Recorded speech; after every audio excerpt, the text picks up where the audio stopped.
which is at 9 o'clock, and then after that I'll be talking to the editors of the Washington Post to see if I need to make any changes in my text. But what I'm saying basically, and that is, first of all, if the vote is no in the Congress, it will not be a catastrophe as far as the credibility of the President of our country is concerned. A lot of people are saying, well, if we just get a no vote, it's going to be a terrible blow to our country, to our President. And I don't think that's true. Because all of us presidents in the past have submitted things that were extremely important to us, maybe even more important than bombing Syria, and we've been rejected by the Congress. So this is just something you have to live with in democracy. They've already had the same thing happen in Great Britain, and as you know, France is beginning to back down now, and I don't think that France government, president could get any bill through his parliament. So that's going to happen anyway. The other thing is that the Congress has not yet decided what to do. The United States public is heavily oriented against any military strike.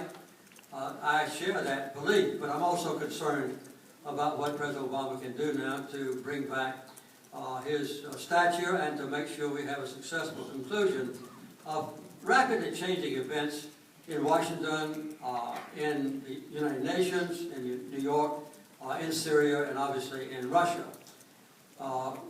This is something that needs to be done. We have a situation where everybody agrees that chemical weapons were used.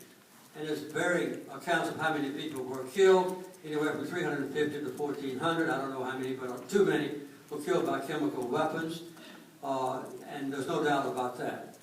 But exactly who gave the orders is still unproven. I don't think there's any doubt that the attack came from areas held by the Syrian regime and went into areas that were occupied by the rebels. But whether or not President Obama gave the order or whether it was something done against his wishes, nobody will ever know. The Russians claim no, we claim yes. But that means that a difference between these two great countries makes sure that any resolution in the United Nations Security Council blaming Obama will be vetoed. So we got a deadlock in that respect. We also know that something needs to be done by the international community, hopefully collectively and cooperatively, to make sure that this never happens again. And as you probably have read in the paper, Syria has never agreed to the international commitment not to have chemical weapons. They're one of the few countries that did not, so they're not violating any commitment that they made. I think we've seen lately the inclinations that Obama is unlikely to get a positive vote in the House or Senate. Nobody knows what the vote's going to be.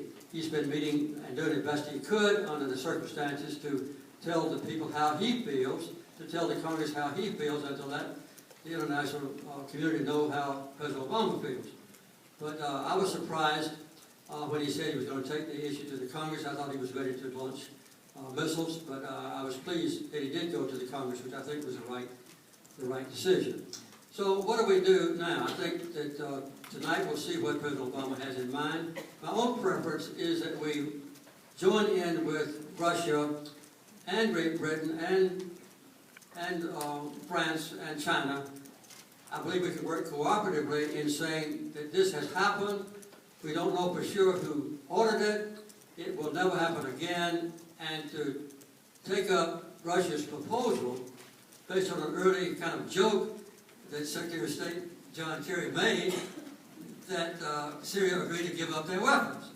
So if they do turn over their weapons to the United Nations, that will create a new environment on the ground in Syria, because they have many, many stockpile locations in Syria. And if you send, say, a 20-person United Nations inspection team to all of those different places in Syria, you would have a ceasefire in a large part of Syria. And this would lead to what I really believe we need to do, and hopefully we'll do, and that is to go back to Geneva with the United States and Russia and opposition in Syria, and maybe some representatives from the Syrian government, maybe even invite Iran in, and have an agreement that the war can be over and that we can have elections in Syria. So that, in a rambling way, kind of summarizes what I believe that President Obama would like to do, and I hope that he'll spell out somebody tonight that will do it. There's some arguments now in the United Nations. They had a scheduled meeting this afternoon, 4 o'clock, that was canceled because the United States was insisting that in the resolution that Assad had to admit that he was guilty. And he's not going to do that, and Russia will not support that. And also that Title 7 in the United Nations Security Council would be implemented. That is, military action would be guaranteed by the United Nations if the agreement was not carried out. They're not going to agree to that. So the United States is going to have to back away from that and work out some deal. The last thing I'll say is that Secretary Kerry has announced that he's going to Geneva to meet with Foreign Minister Lavrov from Russia, I believe, on Thursday. So I hope that the United States and Russia can work out a deal, that Syria will accept it, and we won't be any need for a military strike. The military strike will not solve anything. As you know, Secretary Kerry announced a few days it would be unbelievably tiny.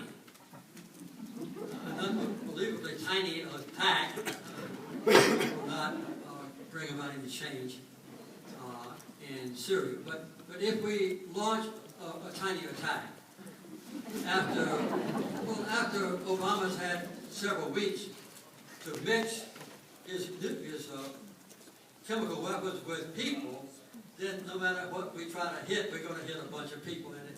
And as you know, if we kill a few dozen people with our missiles, their photographs are going to be on every news medium in the world.